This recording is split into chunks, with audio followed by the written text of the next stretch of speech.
It takes a long time to get up here. Hello and welcome to So Help Me. We're trying to grow. We're actually quite short, so it shouldn't take that long. That's true. That's true. This is a show where we help the beginning sewer learn some fun sewing techniques. This is my handy dandy helper, my sister. Hello, Deb. Say hello. Deb. Thank Hello. you. Hello, Barb. Hello.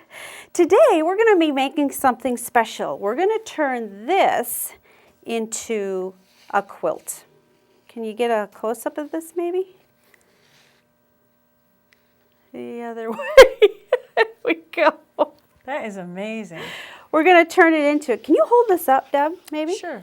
Did you want me to cover my head? There. Yeah, that'd be perfect. Thanks. Oh, there. That's good. There we go. This is a tie quilt. And so we're going to turn this tie into a quilt, okay? Now, you remember Unky? Do you remember Unky? Yeah. Okay. He died quite early in his life, unfortunately. And he was a pretty cool guy. He was. And he was a good-looking guy, too. And he had some really nice suits, and these are actually ties that used to come from his suits. Mm-hmm. I used to wear them when I was a teenager. Sure. Actually. Sure.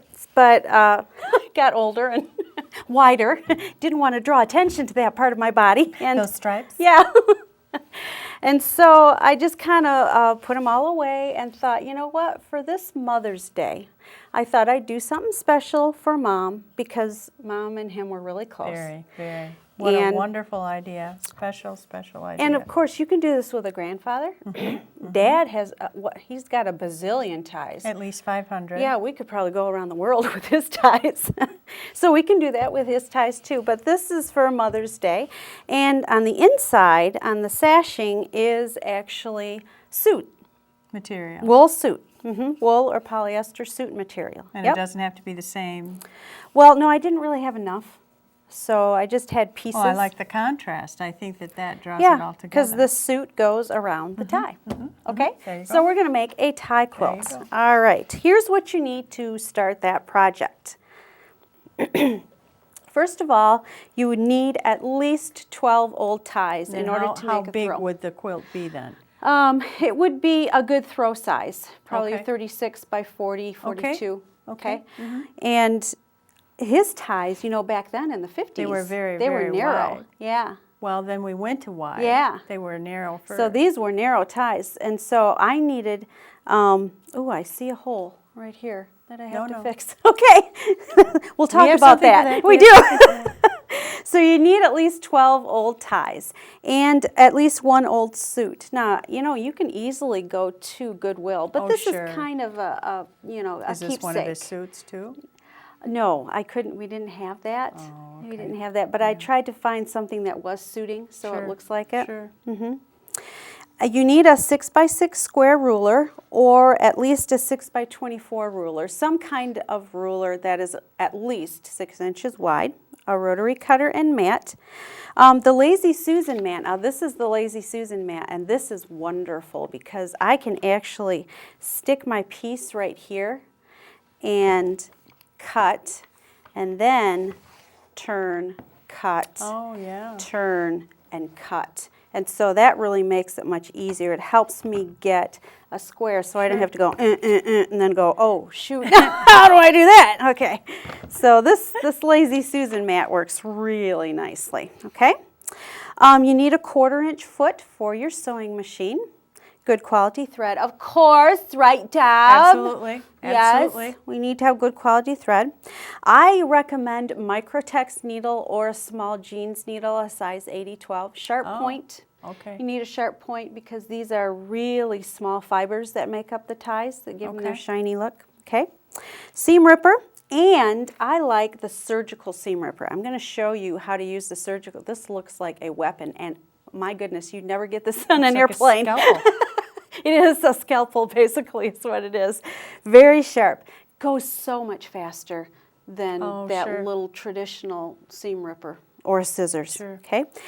And of course, you need a good quality iron for this project. That isn't dirty. Yeah, and you don't want it to spit because that would be bad to get those spitties on your silk parts of your ties. That will look like you drooled on the tie. Yeah.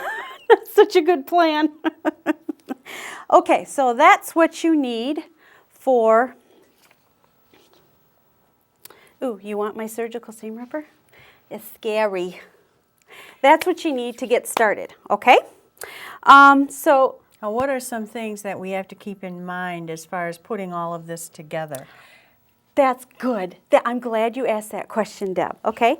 Because they all look different yeah. and they act different. Yeah, Well, they don't act, but They do. They do. That fabrics act differently. yeah, that's Really, true. they do. A silk is going to act different from a wool, which is going to act different from a polyester.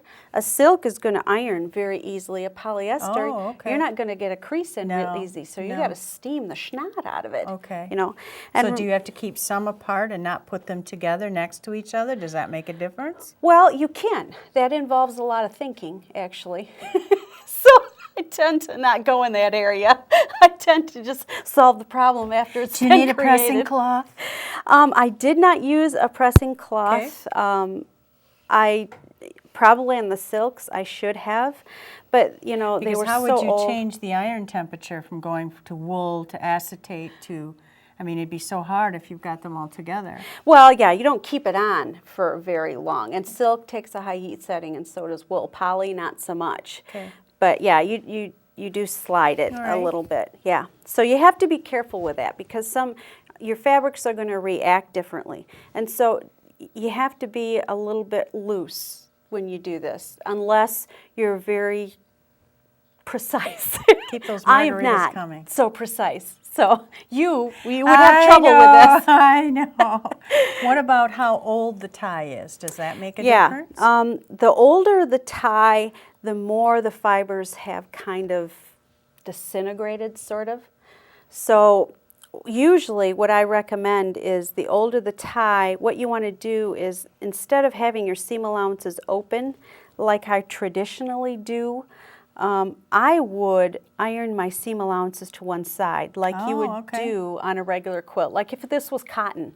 You know, this is not all cotton here, so all your fabrics are going to be there. You're going to have different problems than what you would in just a traditional quilt. Okay. So I would iron them to one side, and that helps. Even sometimes you might want to put a piece of interfacing underneath the tie. Okay. Because if they're starting to fall apart a little bit and you make holes in them, they're just going to tear even more. Doesn't matter what depth interfacing you use? You want to use a really light, and I like the knit. Not a medium, but a light. Very light, and I Okay. like the knit interfacings Okay. because that keeps the same pliability as your tie. But if you feel this, I mean this right here, this piece right here, that piece right there, can you look at that? Oh, good. That's stiff. This piece, you can see it's stiff. This piece, this right here, this is loose. I mean, this is really loose. Yeah.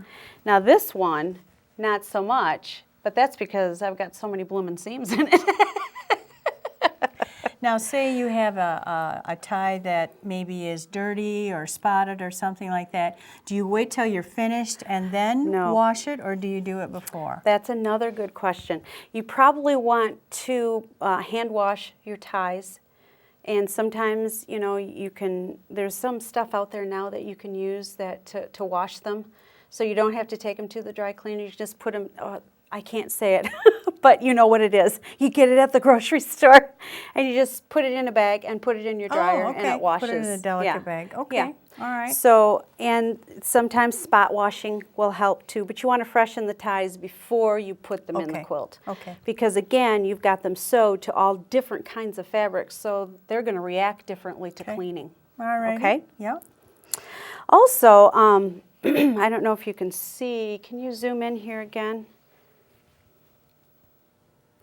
The sashing, which is the stuff in between the squares, is actually soot. And on this piece right here, I'm so sorry. There you go. That's a pinstripe. Now, if you want your pinstripes straight, you better fussy cut all those sashing strips because this stuff shifts on you like mad. What I mean by fussy cut is I mean cut each one separately. what I do is I stack the layers on top of each other and whack, whack, whack, whack. So my lines on my pinstripes are not going to be straight. And I'm okay with that, and I think Mother would be too. She won't see that. But if I was giving this to you, I would probably I won't see it either. So you know, duh. Yeah, take your glasses off when you look at the go. gift, Deb. Oh, beautiful. Beautiful. So you would have to fussy cut those pinstripes if you want them straight, Okay. and you have to be very accurate in your Okay. sewing when you do that too. Okay, so this actually is the stuff that comes inside your tie that prevents it from smooshing up and keeps its shape.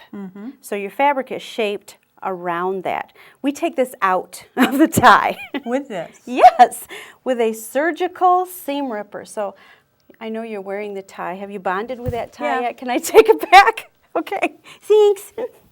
All right, let's go over here, and I'm going to show you how to use a surgical seam ripper. This is so handy. I've got my seam right here, and what this is basically is a razor blade, okay? So I'm going to just take it and open this up a little bit and just cut. See that? See how fast I can go with this? Just cut it right open. Lay it down flat and cut it right open.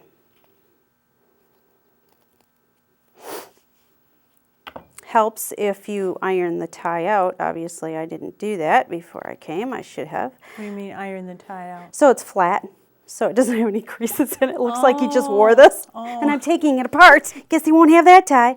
But you just slice it right underneath there. Yeah, it really goes well.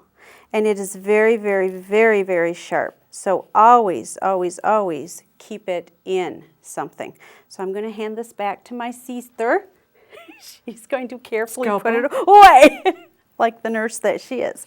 Now here's the inside. Count after this to make sure we have all of our fingers. Nothing's laying around. This is the inside that you're going to take out. That is so cool. Then you're going to open this up, and you're going to iron it out flat. Okay, now I do have one that is ironed out flat. What if they're curved? What if the ties are curved? Well, that's a good question.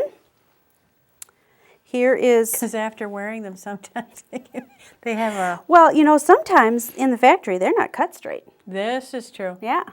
So if you've got a... So this one is ironed out flat. And, you know, you got to get rid of your little thready poo things there. Okay, let's talk about this. Here's a snag. So I wouldn't want this in my tie, okay? You can hardly see that, but believe me, there's a snag there. Yeah. Ooh. It's not a snag, Barb, that's a hole. Okay, yeah, looks more like a hole. What we're going to do... Oh, look at Look who dropped by. Pew Brummel. Isn't that nice?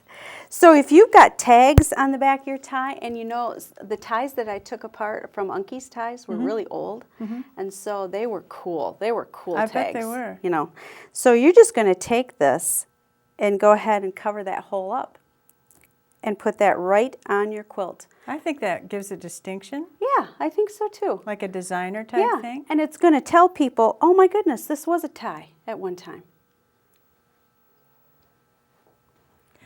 Awesome. Give me view. Okay, give me a view back. Okay, so that's a good question. So let's go back to here again. I'm so sorry. But here are some that I took apart, okay? And I put them together. Now what you want to do is you want to put the narrow part of one tie to the wide part of the other tie. So you end up with somewhat of a similar width here, okay? And if you look right here, you can see that I've got kind of a curve going there, all right? If I actually sewed 1/4 inch right along there to this tie, I would have a bubble in there. So what I'm going to do, it is very important that you get rid of the excess pieces. Can you see that? See how my ruler is straight, but my tie is not? Yes. So I'm just going to take my rotary cutter, and whack that puppy right off. Yeah. So now when I sew this piece to this piece, it's going to be straight. And you want to do that especially in the fat portion of the tie, because that's where they can fudge and push it in a little bit farther or not push it in as far. Okay? All right. So now I'm going to take this tie, and my smaller portion is going to go to the larger portion. You're going to put right sides together. Do you look for some sort of color contrast, or do you try to keep the same colors together, or is that I did sort of a little bit. That kind of depends on the designer, doesn't it? It what does. they feel that looks good? Yeah, so for you, I would probably have to try and be more color coordinated. However, what I tried to do was, instead of trying to have such big pieces here, I didn't sew all 16 ties together. I worked with 4 sets of 3 or 3 sets of 4, so that when I took my square ruler, can I have my square ruler? When I took my square ruler, I wouldn't have so much to work with. And then I put my 4 colors together. So I had 4 blue ties, 4 brown ties. Oh, that sort of went together. Okay, and then you did the contrasting. Yes. Okay, okay. Yep. All right. Okay. Let's see. Iron the ties open. Okay, so now we're going to sew this together. Okay. And here, I use my 1/4-inch foot. Really, 1/4-inch seams on this guy, not such a big deal, because you're going to be cutting it up anyways. You're just sewing this together. Okay. It's when you're actually putting it together is when you want to have 1/4-inch seams. Whoa, too fast. Sorry. And I can feel that this piece that I'm sewing onto is a little bit heavier than the piece on the top. So I'm going to put the heavier piece on the bottom, because then it will move more evenly. If I put the heavier piece against my feed teeth, it will move more evenly. Okay? And here it is. You do not want to put some curves in there. You don't want to go zooming and put curves in there, because then you're going to end up with, that's how they make darts, actually. You sew curves in. Okay? So now I've got these sewn together. Okay? Got there, please? Good. Next, we're going to take it back to here. And what did I do with my, oh, there's my square. I'm going to take my square, and I'm just going to cut out a square. And I use a 6x6. If your ruler is bigger, see, you've got all this you're stuff gonna have here, trouble. and I'm going, yep. okay, that's So now, kinda big. What are you doing? I'm going to cut out this piece. Oh, I need Okay. a new blade in here. Okay. So 6x6 is usually what's going to be the easiest to, Well, that's the size I decided to make it, because Okay. I didn't want it so huge. okay. So then again, rotate it along. Oops, try not to move it. And move it again. Cut. And there we go. There is our square. Okay.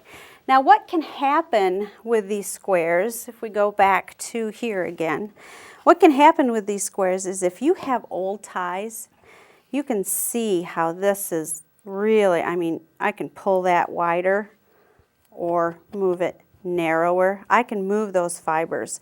And at that, when you have such an old tie, it might be a good idea to put some iron-on interfacing on the whole tie before you even sew it in together. Okay. Okay. This is a really, really old one, and honestly, I wore this one a lot when I was younger. Okay. So that's probably why it is so worn. But then at that point, you would interface. And you can see how this started out to be this size. But no longer. A growing tie. It did. It grew longer because you can actually just pull these right out of the way. And the fibers that make up ties are usually very, very thin. Okay? Okay. So you want to be careful with that. Use some interfacing, and that will help a lot. Okay. Then another thing you can do, let's go back to here again. Sorry, a few close-ups here in the show. Sometimes you end up with, okay, we're talking about, we cut this square out, right? Okay, now we're left with, I wanted to get at least 12 squares out of this section. Okay, out of the one that you just sewed together.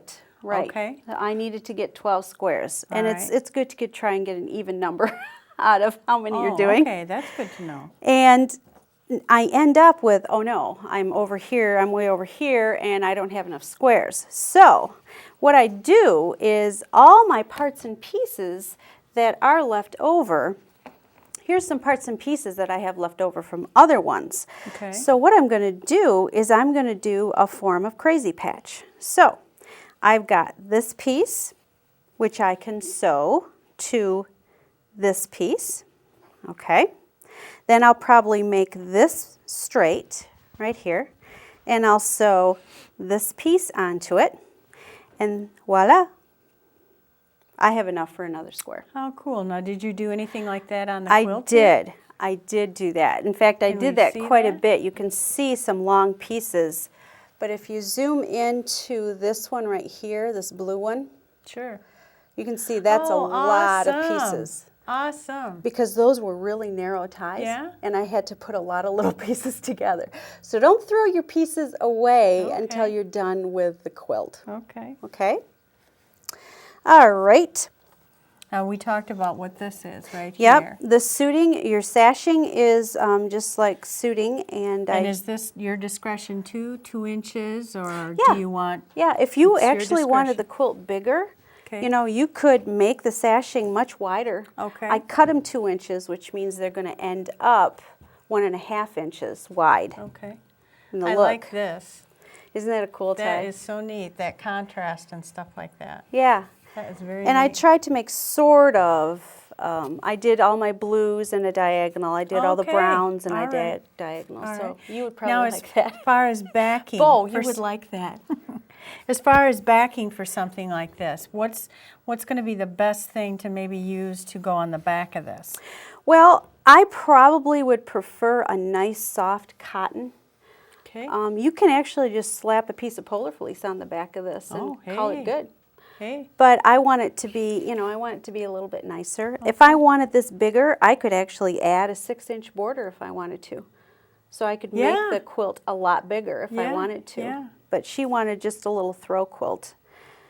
Okay. Now there's some other, now these are the acetate, the wool, the polyester, etc. But aren't there some other, I think I remember some sort of like knitted ties or something like that. Yes. And they were kind of cool. Yeah, they Right. were. They were different Actually, the colors. moths got at those because they were wool. Oh shoot! Oh shoot! But we do have the knit ties. And Those are going to come back. I really think they are. oh, right. After I cut them all up, they're going to come back. Well, no, that isn't what I mean. That's You're starting a trend. You're starting a trend. But these are wool ties. So what I did with these is I just put them in the laundry Okay. and washed them. Like they do with the Yep. sweaters. And use that them for, that made them nice and dense. Okay. And then I made a little purse out of it. Put a zipper in the top. And I just, if you can you get really close to that? All I did was 3-step zigzag. I used a stitch that goes across this way and this way and this way and this way. And I just bunted them together and stitched them together. For the side seams too? Is that The side seams, are actually seamed on the inside. Okay. That's amazing. Stuck a zipper in the top That's and amazing. just put it, and this is probably pretty comfortable. I betcha, since it's wool, I bet you it would stay warm inside there too. Oh, sure. Yeah, sure. could put something in there to stay yeah, warm, like yeah. your curling iron, or well, that'd be kind of small. Well, they make them collapsible Yeah. now. That's true. Or your straightener or something. Hey, your straighteners that are collapsible Oh, would fit in okay. there. Yeah, those would fit in here. And you can get some really neat colors. A cool embroidery, like Yeah, a ship or yeah. something like that would That be would be cool on neat, there. that would be neat. Or you could give this to your, to your guy and say, okay, this is your It's travel your man case. purse. Yeah, it's your man purse. Your man little We need a little your man strap. little pouch. Your man little pouch. Whoa. So there's many things apparently you could do with this if you wanted to. And what's the most important thing, I guess, probably to remember if we're doing something like this is the make sure that they don't stretch, make sure that, you're contrasting your colors, and just kind of make it personal. I think what you want to do Was is there take a hole your time. on here too? Yeah, probably. There's a hole. Let's Yeah. add view. Okay. So this is what that looks like, and that really, I think, makes it really does make it look like a personal type Yeah. thing. It looks like it was made professional. If only I got paid for this.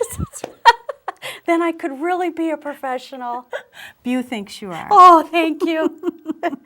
I think the most important thing is to take your time. Okay. Don't rush, because you're not dealing with cotton fabrics here like you're used to. You're dealing with a lot of different kinds of fabrics, and you're trying to make them do stuff that they probably weren't meant to do. Cottons work so nice because you steam them, they Right. shrink right back. You can Right. stretch them, you can cut them on the bias. There's a lot you can do to cotton. Whereas these fabrics, we're trying to put polyesters with silks, with wools. And so take your time. Don't Okay. be in a hurry. Okay. Well, what a wonderful, wonderful idea. What a wonderful keepsake. And I can't imagine hope that she likes anything it. being more special than something like that, because especially from someone that, you don't see anymore. Yeah, It's yeah. a memory that's Well, alive. she'll see them someday. It's a memory that's alive. Yeah, that's right. It's a memory that's alive. That's a good way of putting it, Deb. Yeah. Thank you. Yeah. So we hope you've enjoyed this month's show. And remember, keep looking up. Bye-bye. Bye. Bye-bye.